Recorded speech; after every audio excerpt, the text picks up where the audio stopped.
தினமொரு வசனம். நீதிமொழிகள் 24வது அதிகாரம் 17வது வசனம். உன் சத்துரு விழும்போது சந்தோஷப்படாதே, அவன் இடரும்போது உன் இருதயம் களி கூறாதிருப்பதாக. விளக்கம். அலுவலகத்தில் தன்னுடன் பணிபுரியும் ஒருவர் தனக்கு பல தொல்லைகளை தருவதாக ஒருவர் நீண்ட நாட்களாக புலம்பிக் கொண்டிருந்தார்.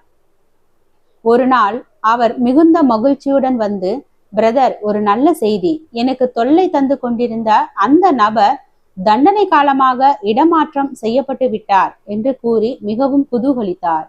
அநீதியாக அக்கிரமமாக செயல்படுகின்றவர்களுக்கு ஏற்படுகின்ற தீங்கான காரியங்களை நாம் கவனிக்க வேண்டும்.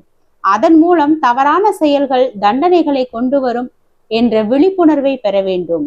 அதே வேளையில் நமக்கு தீங்கு செய்தவர்களும் நமக்கு எதிராளிகளாக செயல்படுகிறவர்களும் அடைய நேரிடுகின்ற துன்பங்களை கண்டு நாம் மனம் மகிழுகின்ற நிலைக்கு போய்விடக் கூடாது.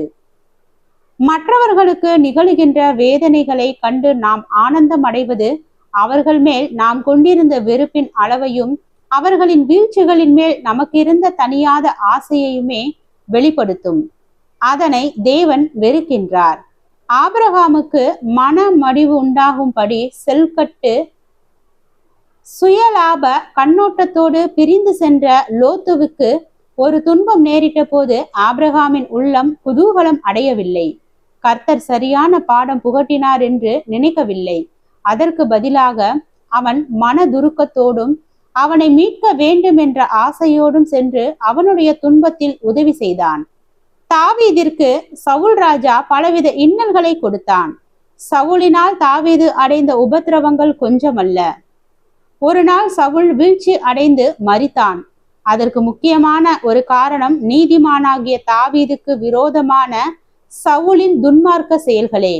ஆயினும் சவுல் வீழ்ந்த செய்தி கேட்டு தாவீது துக்கம் அடைந்தானே அன்றி குதூகலம் அடையவில்லை. சவுலின் மரணம் அவனை சஞ்சலப்படுத்தியது. அவன் சவுலுக்காக துக்கப்பட்டு பாடினான். அந்த மனநிலை தேவனை பிரியப்படுத்தியது. தாவீதை உயர்நிலைக்கு தேவன் கொண்டு வந்தார். தமக்கு எதிராக செயல்பட்டு தம்மை துன்புறுத்திய யூதர்கள் மேல் விரைவில் வரவிருக்கின்ற மாபெரும் உபத்திரவங்களை இயேசு முன்னதாகவே கண்டார். ஆனாலும் அதை பார்த்து மகிழ்ந்து சிரிக்காமல் அவர்கள் மேல் வரவிருக்கின்ற கொடிய காரியங்களை நினைத்து மனதுருகி கண்ணீர் விட்டு அழுதார்.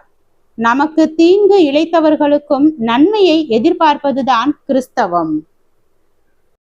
ஜெபம். தேவனுக்கு ஸ்தோத்திரம். தேவனே, நாங்கள் எங்களுடைய வாழ்க்கையில் பிறர் படுகின்ற துன்பத்தை நினைத்து மகிழ்ச்சி அடையாமல் அவர்களுக்காக மனதுருகி தேவனிடம் ஜெபிக்கும் மனிதனாக வாழ கிருபை பாராட்டும்.